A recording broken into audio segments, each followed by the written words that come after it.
Please welcome back to my channel. আমার চ্যানেলে সবাইকে স্বাগত। ছোট্ট একটা মিনি ব্লগ নিয়ে চলে আসলাম। এই দেখো বিকালবেলায় তোমরা সবাই জানো আমি বাড়িতে গেছিলাম। এইবার পরের দিন এই দেখো সন্ধ্যাবেলাতে 24শে জানুয়ারি আমরা এই যে শাক তুলছি। এই শাকগুলো সকালবেলায় ভাজা হবে। মাকে বলেছি সকালবেলায় শাক ভাজা করবে, ডালের বড়া করবে আর একটু ডাল করবে, ব্যাস এইটুকুই। তারপরে দেখো আমাদের দুষ্টু বাবা এই যে কি শুরু করেছে, দেখো দুষ্টুমি শুরু করে দিয়েছে, খুনসুটি শুরু করে দিয়েছে। সবাই মিলে আমরা দেখো মাঠের মধ্যে এসেছি, বুঝতেই পারছো।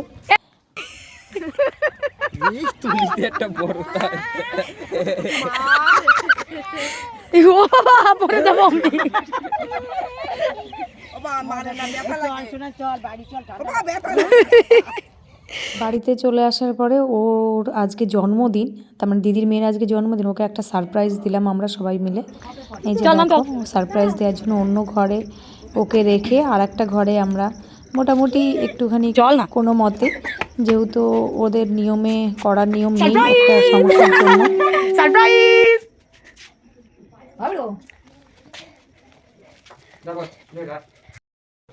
মামিকে ডাক দে, একটু ডাক দে তো। ওই জায়গা বসবি। এই দেখিস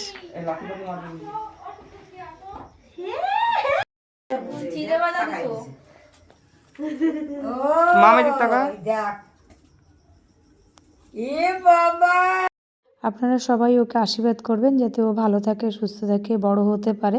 এই যে আমরা বাড়ির কয়েকজন মিলেই সেলিব্রেশন করলাম। পারে না কি দেখবো, আমার ফোনটা দাও তো। থাক দিতে আরেকটা ঠোঁটে দেখ। হাততালি দাও, হাততালি দাও। Happy birthday to you, happy birthday to you, happy birthday to mum, happy birthday to you.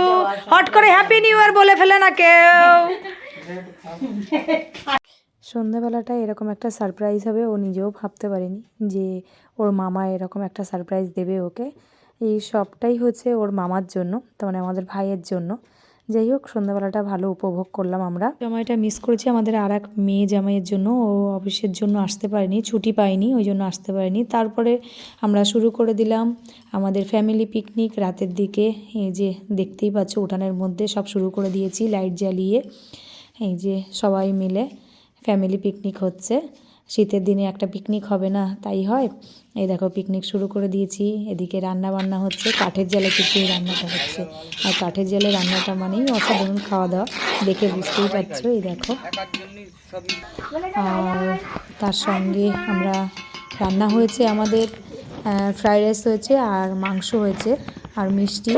কারণ কি সবাই বলল যে এত কিছু রান্না করার দরকার নেই, এইটুকুই ঠিক আছে। কারণ আমরা ফ্যামিলি, আমাদের ফ্যামিলির বাইরে তো আর কেউ নেই যে অনেক রকম রান্না বান্না করতে হবে, এই দিয়েই আমাদের খাওয়া হয়ে যাবে, এটা করাই যথেষ্ট। দেখে বুঝতেই পারছো রান্নাটা কেমন হয়েছে, অসাধারণ রান্না হয়েছে, খেতে তো দারুণ টেস্ট হয়েছিল জানো না। যাই হোক আজকের মতো ভিডিওটা এই পর্যন্তই শেষ করলাম। ভালো লাগলে কিন্তু অবশ্যই একটা লাইক, কমেন্ট, শেয়ার আর সাবস্ক্রাইব করো কিন্তু। দেখা হবে পরের ভিডিওতে।